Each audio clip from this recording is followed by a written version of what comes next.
थेट जाऊया यावेळेस प्रणव पोळेकर यांच्याकडे। रत्नागिरी सिंधुदुर्गमध्ये आपल्याला माहिती आहे हाय व्होल्टेज भाषणं झाली आणि आज मतदान देखील झालं। मतदानाच्या दिवशी किरण सामंत मात्र त्यांचा नॉट रिचेबल होते, त्यामुळे अनेक चर्चा देखील सुरू झाल्या होत्या। प्रणव, रत्नागिरी सिंधुदुर्गमध्ये कशा पद्धतीचा उत्साह पाहायला मिळाला आणि काय राजकीय घडामोडी घडल्या?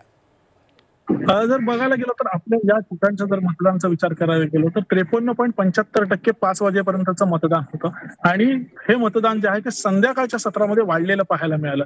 खरं तर सकाळच्या सत्रामध्ये थोडंफार मतदारांमध्ये निरोत्साहाचं वातावरण होतं। दुपारच्या सत्रामध्ये मतदार जे आहेत ते बाहेर पडले नव्हते, मात्र संध्याकाळच्या सत्रामध्ये म्हणजे साधारणतः 3च्या नंतर जे मतदार जे आहेत ते मोठ्या प्रमाणात बाहेर पडले आणि त्यामुळे इथले टक्केवारी जी आहे ती वाढताना पाहायला मिळते। साधारणतः 53.75% या ठिकाणचं मतदान जे आहे ते झालेलं आहे। दुसरी महत्वाची गोष्ट जर राजकीय जर बघायला गेलो तर मतदानाच्या वेळी सगळ्याच पक्षाचे जे पदाधिकारी असतील किंवा कार्यकर्ते असतील हे मतदारांना बाहेर काढण्यासाठी बऱ्याच वेळा प्रयत्न करताना दिसले। सकाळच्या सत्रामध्ये तर लोक मतदारांच्या घरामध्ये जात होते की मतदानाला चला, तर लोक सांगत होते की ठीक आहे आम्ही येतो, आम्ही मतदान करून जाऊ। मात्र कुठल्याही राजकीय पक्षांच्या बऱ्यापैकी जर बघायला गेलं तर कुठल्याही राजकीय पक्षांबरोबर हे मतदार जे आहेत ते मतदानाला येताना पाहायला मिळाले नाही। ते मतदार जे आहेत ते स्वतः आलेले काही ठिकाणी बघायला मिळाले आणि त्यामुळे मतदारांच्या मनात नेमकं काय चाललंय किंवा काय घालमेल आहे हे आता कोणालाही थांगपत्ता कुठल्याही कार्यकर्त्यांना लागताना या ठिकाणी पाहायला मिळाला नाही। दुसरी महत्वाची गोष्ट, सकाळच्या सत्रामध्ये किरण सामंत यांचा